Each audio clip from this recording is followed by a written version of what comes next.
रिकार्डो डियोडाटो एक सन की snuff movie director. सन की इसलिए क्योंकि ये वही इंसान है जिसने कैनिबल होलोकॉस्ट मूवी बनाई, एक ऐसी मूवी जिसे बनाने के बाद रिकार्डो पर केस लगा दिया गया कि इसने अपने मूवीज के एक्टर्स को सच में मारा है, कि मूवी में दिखाई गई डेथ्स रियल है, not only humans but animals too. Cannibal Holocaust, one of the most disturbing movie ever made. Just imagine तुम एक ऐसी फिल्म देखकर आए हो जो extremely disturbing थी, not even disturbing, बल्कि एक ऐसी मूवी जो UK, ऑस्ट्रेलिया, साउथ अफ्रीका जैसी काफ़ी सारी कंट्रीज में बैन है for its graphic content. And then तुम्हें ये पता चलता है कि ये सब कुछ जो भी तुमने अभी देखा है ऑन स्क्रीन मूवी में, the animality, the graphic scene and of course the cannibalism, ये सब केवल ऑन स्क्रीन नहीं है, इट्स रियल। व्हाट इफ मैं तुमसे ये कहूँ कि इसको बनाने वाला सच में एक साइकोटिक मर्डरर था। क्रेजी लगता है ना सुनने में। आज के टाइम पर जहाँ इतनी सारी स्लैशर मूवीज रिलीज हो रही हैं and most of them are extremely gore and graphic, वो भी इतनी नोटोरियस नहीं है जितनी कैनिबल होलोकास्ट है। It's not only a simple disturbing movie, ये एक ऐसी मूवी है जो ऑन स्क्रीन से ज़्यादा ऑफ स्क्रीन डिस्टर्बिंग है। बट बात करते हैं उस इंसान के बारे में जिसे हम सच में एक साइकोटिक मर्डरर कह सकते हैं, even worse than a cannibal. So sit back and let me square you.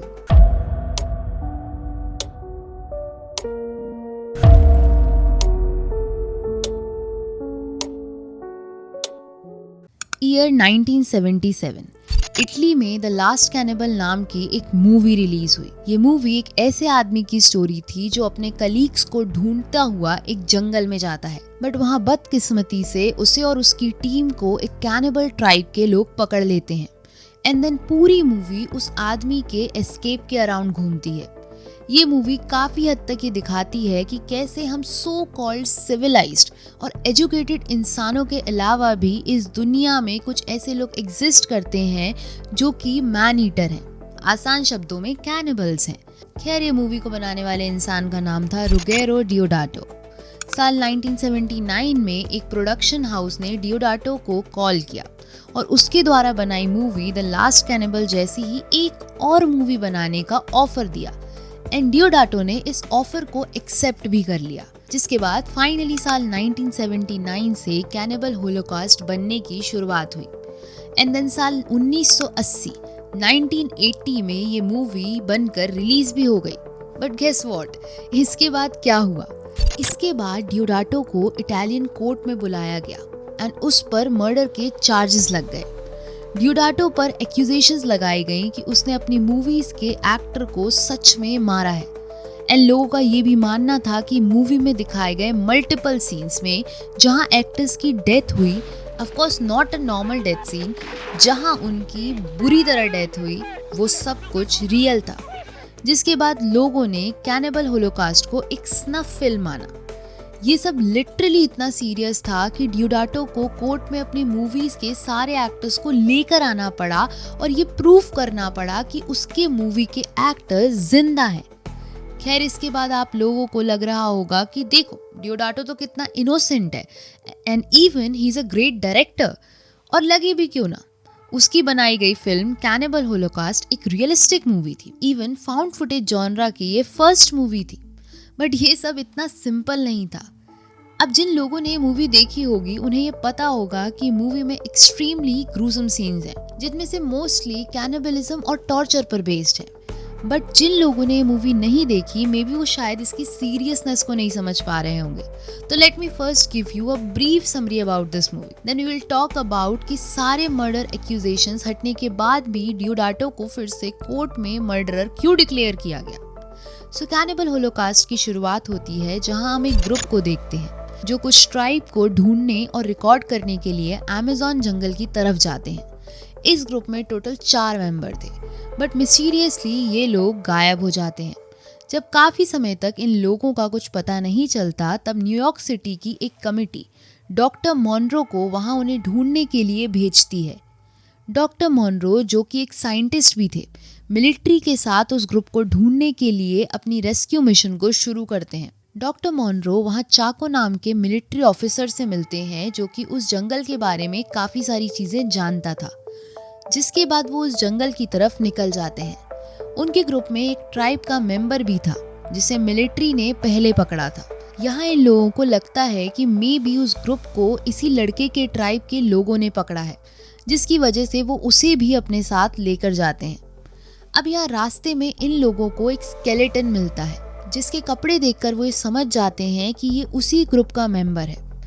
अब यहाँ मूवी का 5th मोस्ट डिस्टर्बिंग सीन आता है, जहाँ एक ट्राइब का मेंबर एक लड़की को घसीटता हुआ लाता है एंड देन उसे बहुत ही बुरी तरह से टॉर्चर करता है एंड देन उसे फिर मार देता है। अगर आपको ये सीन उतना डिस्टर्बिंग नहीं लग रहा तो वेट, क्योंकि इस मूवी में डिस्टर्बिंग सीन्स की कमी नहीं है। खैर, डॉक्टर मॉनरो और उनकी टीम उस आदमी के थ्रू उसके ट्राइब तक पहुंच जाती है, जहां वो ये नोटिस करते हैं कि ट्राइब के लोग उनसे काफ़ी ज़्यादा डरे हुए थे। जिसके बाद डॉक्टर मॉनरो उन लोगों की हेल्प करके उनका ट्रस्ट जीत लेते हैं, जिससे खुश होकर ट्राइब के लीडर उनकी जर्नी में हेल्प करने के लिए उन्हें आगे का रास्ता दिखाते हैं। आगे का एरिया 2 ट्राइब ओन करते थे, एक यानोमारो और एक शीतामारी। ये दोनों ही ट्राइब आपस में एनिमीज थे। ये दोनों ही ट्राइब कैनिबल ट्राइब्स थे और आगे सीन में दिखाया भी जाता है कि यानोमामो ट्राइब के लोग शीतामारी ट्राइब के लोगों को हंट कर रहे थे एंड देन टॉर्चर भी कर रहे थे। बट आगे चलकर डॉक्टर मॉनरो को यानोमारो ट्राइब का एक ग्रुप मिलता है जिसे शीतामारी ग्रुप के लोग टॉर्चर कर रहे थे एंड डॉक्टर और चाको उन्हें वहां से बचाते हैं, जिसके बाद वो लोग खुश होकर उन्हें अपने ट्राइब में लेकर जाते हैं। अब यहाँ डॉक्टर मॉनरो को रास्ते में एक घड़ी मिलती है जो कि उसी ग्रुप की थी जिसे वो ढूंढने के लिए आए थे, बट कबीले वाले उनको इसके बारे में कुछ नहीं बताते। डॉक्टर भी इन लोगों से जबरदस्ती नहीं कर सकते थे क्योंकि वो लोग कैनिबल्स थे और इन्हें कभी भी मार कर खा सकते थे। जिसके बाद वो अपना दिमाग चलाते हैं और ट्राइब के मेंबर की तरह ही एक्ट करने लग जाते हैं। जिसके बाद उस ट्राइब की लड़कियां डॉक्टर मॉनरो से बहुत ज़्यादा खुश हो जाती हैं और उन्हें फाइनली एक जगह लेकर जाती हैं जहां उन्हें 3 स्केलेटन्स दिखाई देते हैं जो कि बहुत बुरी हालत में थे, जिसको देखकर डॉक्टर ये समझ जाता है कि ग्रुप के बाकी बचे लोगों को भी इस ट्राइब ने मार दिया है। अब यहाँ मूवी का 4th मोस्ट डिस्टर्बिंग सीन आता है, जहाँ डॉक्टर मॉनरो और उनकी टीम ट्राइब से वो टेप्स मांगती हैं जो उस ग्रुप को बिलोंग करती थी और जो उस ग्रुप ने एज अ डॉक्यूमेंट्री रिकॉर्ड भी की थी, बट वो लोग उन्हें वो टेप नहीं देते। जिस पर डॉक्टर मॉनरो उनसे टेप निकलवाने के लिए उनके साथ डिनर करने का डिसाइड करते हैं। एंड गेस व्हाट, ये कैनिबल ट्राइब उन्हें क्या खिलाते हैं? ऑफ कोर्स वहाँ वो डॉक्टर को ह्यूमन फ्लैश और ऑर्गन्स ऑफर करते हैं जो कि उन्हें खाने भी पड़ते हैं। एंड देन फाइनली उन्हें वो टेप्स वापस मिल जाती हैं। इसके बाद डॉक्टर मॉनरो न्यूयॉर्क वापस जाते हैं जहां वो उस टेप को रिकवर करवाते हैं। काफ़ी लोग डॉक्टर मॉनरो का इंतज़ार भी कर रहे थे और सारी न्यूज़ चैनल उस टेप को देखना चाहते थे, बट टीवी पर ब्रॉडकास्ट करने से पहले डॉक्टर उसे खुद देखने का डिसाइड करते हैं एंड देन उसे देखते हैं। उस टेप को देखने के बाद डॉक्टर ट्रॉमेटाइज हो जाते हैं और उसे टीवी पर ब्रॉडकास्ट करने के लिए मना करते हैं क्योंकि वो टेप सच में काफ़ी डिस्टर्बिंग थी। बट बाकी लोग डॉक्टर से अग्री नहीं करते, जिसके बाद डॉक्टर एग्जीक्यूटिव्स को ब्रॉडकास्ट से पहले ये मूवी देखने का ऑफर करते हैं, जिस पर वो लोग इसे मानकर मूवी को देखते हैं। अब यहाँ चीज़ें काफ़ी डिस्टर्बिंग टर्न लेने वाली हैं क्योंकि आगे फाइनली उस डॉक्यूमेंट्री को दिखाया जाता है। इसमें उस ग्रुप के टोटल 4 लोग दिखाए जाते हैं, जिसमें पहला था एलेन जो कि उस डॉक्यूमेंट्री का डायरेक्टर था, दूसरी थी उसकी गर्लफ्रेंड फी और उसके साथ 2 और असिस्टेंट थे जैक एंड मार्क, और इन्हें आगे चलकर फिलिप नाम का एक आदमी भी ज्वाइन करता है। तो टोटल ये 5 लोग ट्राइब्स पर डॉक्यूमेंट्री बनाने के लिए अमेज़न की जंगल की ओर निकल जाते हैं। बट रास्ते में फिलिप के पैर पर एक सांप काट जाता है, बट जहर फैलने से पहले ही जैक फिलिप के पैर को काट देता है, बट फिलिप फिर भी ब्लड लॉस से मर जाता है। बट ये सब देखकर बाकी लोगों को कुछ खास फर्क नहीं पड़ता और वो लोग उसे वहीं छोड़कर आगे बढ़ जाते हैं। एंड फिलिप की बॉडी वही स्केलेटन था जो डॉक्टर की टीम को सबसे पहले मिला था। खैर, आगे चलने पर एलेन की टीम को एक ट्राइब के लोग दिखाई देते हैं एंड ये लोग उन्हें अप्रोच करने की जगह उस ट्राइब के मेंबर के पैर पर गोली चला देते हैं, जिससे वो बहुत ज़्यादा जख्मी हो जाता है। जिसके बाद वो उस इंजर्ड ट्राइब मेंबर को फॉलो करते हुए उस ट्राइब तक पहुंच जाते हैं। ये सब देखकर डॉक्टर मॉनरो और बाकी लोगों को काफ़ी बुरा लगता है। बट ये सब डिस्गस्टिंग चीज़ें यहीं एंड नहीं होती, क्योंकि आगे एलन की टीम ट्राइब में पहुंचने के बाद ट्राइब के सारे लोगों को जानबूझकर एक हट में इकट्ठा करती है और उसमें आग लगा देती है। वो एक सेंसेशनल क्लिप शूट करना चाहते थे, जिसमें वो ये दिखाना चाहते थे कि कैसे दूसरे ट्राइब के लोगों ने इन पर हमला किया, बट ऐसा रियल में नहीं था। आगे एलन और फी जानबूझकर उस ट्राइब के सामने इंटीमेट होते हैं। एक तरह से देखा जाए तो ये लोग एकदम जंगली एक्ट कर रहे थे, जानबूझकर ट्राइब के लोगों को डराना एंड देन उन्हें परेशान करना। यहाँ ये कहना मुश्किल हो रहा था कि रियल में सिविलाइज्ड कौन है और ट्राइबल कौन है।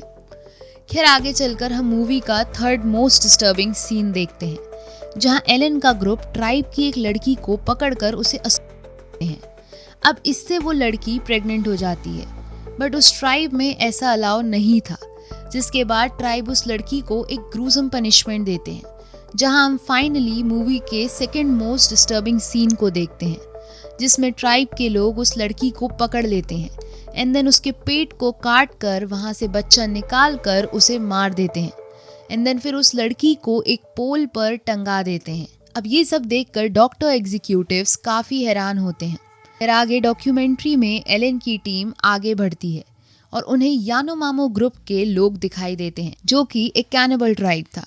एंड यानोमामो ट्राइब एलन की टीम पर अटैक कर देते हैं, जिसमें सबसे पहले जैक एक भाले के लगने के कारण इंजर्ड हो जाता है।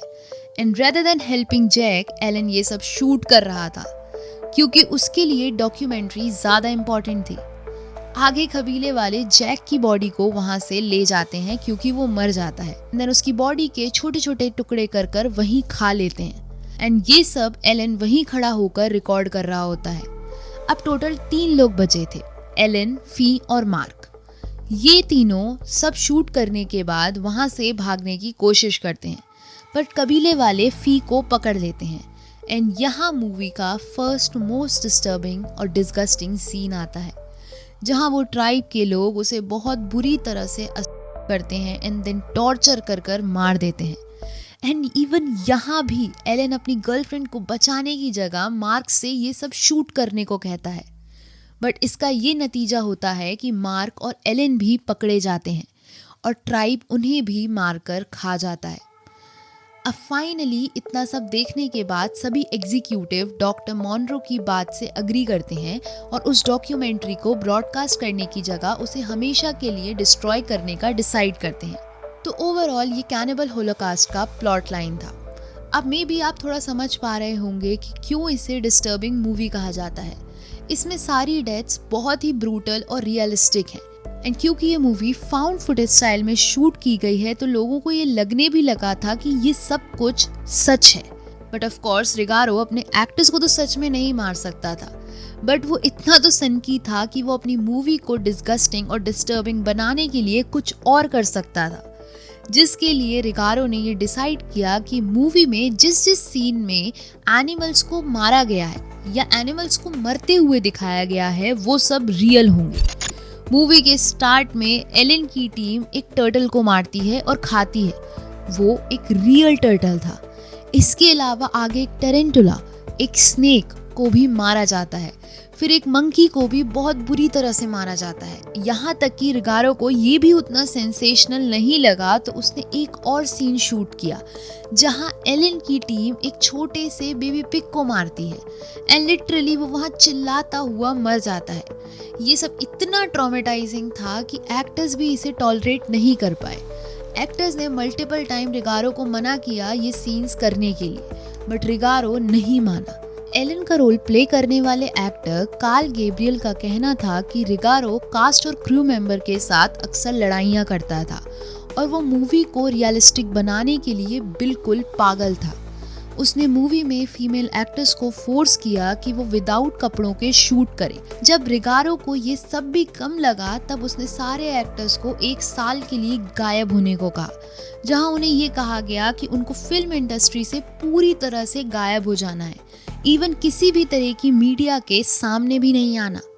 डियोडाटो ऐसा दिखाना चाहता था कि अमेज़न के कैनिबल ट्राइब्स रियल हैं एंड उन्होंने इन एक्टर्स को सच में मारकर खाया है। बट ये डियोडाटो को बहुत ज़्यादा भारी पड़ा और उसे मर्डर के लिए चार्ज किया गया। डियोडाटो की क्रूअल्टी यहाँ तक नहीं रुकी। इसके अलावा डियोडाटो ने बहुत सारे सीन्स और भी शूट किए जिसे फाइनल मूवी से हटा दिया गया। कैनिबल होलोकास्ट में मेन कास्ट के अलावा काफ़ी सारे और एक्स्ट्रा एक्टर्स को कास्ट किया गया है। डियोडाटो ने इसके लिए कोई एक्टर्स कास्ट नहीं की, बल्कि उसने नियरेस्ट ब्रॉथल में काम करने वाली वर्कर्स को कास्ट किया एंड ओवरऑल मूवी में उन्हें बहुत ही बुरी तरह से ट्रीट किया। एंड में डियोडाटो के इस सीन पर सबसे ज़्यादा कंट्रोवर्सी हुई, बट रिगारो ने बताया कि ये सीन भी नकली था, जिससे रिगारो पर मर्डर के चार्जेस हटा लिए गए, बट उसे एनिमल क्रूएल्टी के लिए अरेस्ट किया गया एंड उसकी मूवी को 50 से ज़्यादा कंट्रीज में बैन भी कर दिया गया। अब आपको लग रहा होगा कि क्योंकि डियोडाटो को ये सब पनिशमेंट मिली तो उसे बहुत रिग्रेट होगा, बट आपको ये जानकर हैरानी होगी कि इतना सब करने के बाद भी डियोडाटो का कहना था कि वो चाहता तो रियल एनिमल किलिंग्स की जगह फेक एनिमल किलिंग्स भी यूज़ कर सकता था, बट चूंकि एनिमल किलिंग्स बहुत ही नॉर्मल हैं इसलिए उसे इसको करने के लिए कोई रिग्रेट नहीं है। Now can you even imagine the mindset of this person?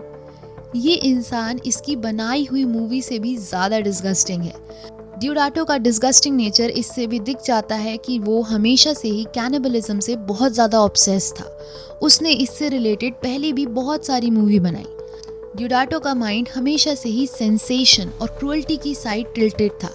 Movie में एलन का किरदार कहीं ना कहीं डियोडाटो के किरदार से मैच करता है। मैं पर्सनली रिगारो को एक कैनिबल की तरह पिक्चर करती हूँ, एक ऐसा कैनिबल जो सेंसेशन के लिए इतना भूखा था कि वो इंसानों को मारने के लिए भी तैयार था। उसकी फेम की भूख उसे समहाउ एक कैनिबल बनाती है। कैनिबलिज्म केवल ये नहीं है कि एक इंसान का दूसरे इंसानों को लिटरल सेंस में कंज्यूम करना। कैनिबलिज्म एक मेटाफर है जो हंगर को रिप्रेजेंट करता है। रिगारो का माइंडसेट को देखकर मुझे सर्बियन मूवी की याद आती है।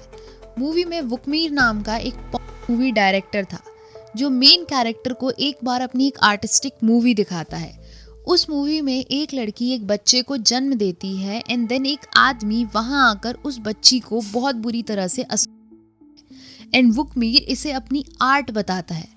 वो बिल्कुल एक साइकोटिक आदमी की तरह अपनी क्रूअल्टी को आर्ट का नाम देता है। डियोडाटो जैसे लोग आर्ट के नाम पर अपनी विक्षिप्त मानसिकता को दिखाते हैं और उसे फिर आर्ट का नाम देकर प्राउड भी फील करते हैं। For me these people are cannibals.